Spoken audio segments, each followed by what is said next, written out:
Abbiamo fatto un controllo a sorpresa come avevamo promesso e mercoledì mattina sono state fermate 5 corriere dalla Polizia Municipale di Pieve di Soligo e il risultato è stato positivo, nel senso che non ci sono state infrazioni, non sono state commesse infrazioni, il numero dei passeggeri era regolare e in più da mercoledì la Polizia Municipale sta controllando quelle che sono le dotazioni di sicurezza all'interno dei mezzi per le persone che il libretto della corriera prevede che possono rimanere in piedi.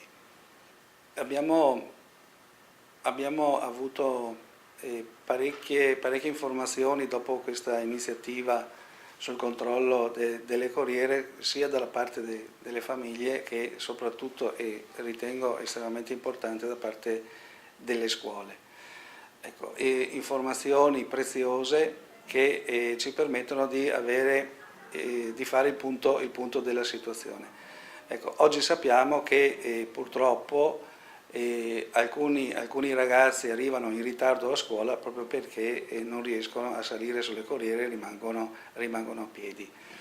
Sì, abbiamo avuto delle segnalazioni di lunedì di 3 studenti rimasti a piedi a Refrontolo e la settimana scorsa c'è stato un numero abbastanza importante di ragazzi rimasti a piedi in comune di Susegana a Colfosco, circa una ventina, ecco, però abbiamo avuto parecchie informazioni che riguardano anche disservizi di alcuni mesi fa, quindi all'inizio dell'anno scolastico.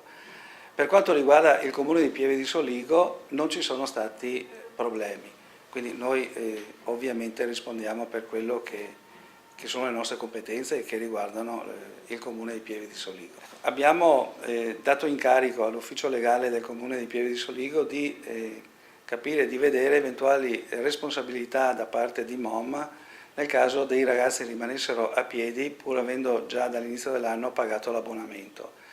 E abbiamo chiesto sempre all'ufficio legale di valutare le eventuali responsabilità di MOM nel caso che i ragazzi dovessero perdere ore di scuola.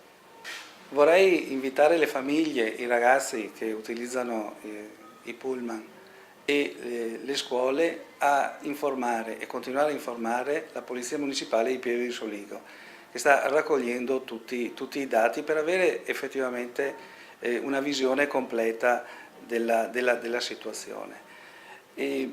Perché non è vero che le cose sono così e non possono cambiare. Le cose, lavorando insieme, si possono sicuramente migliorare.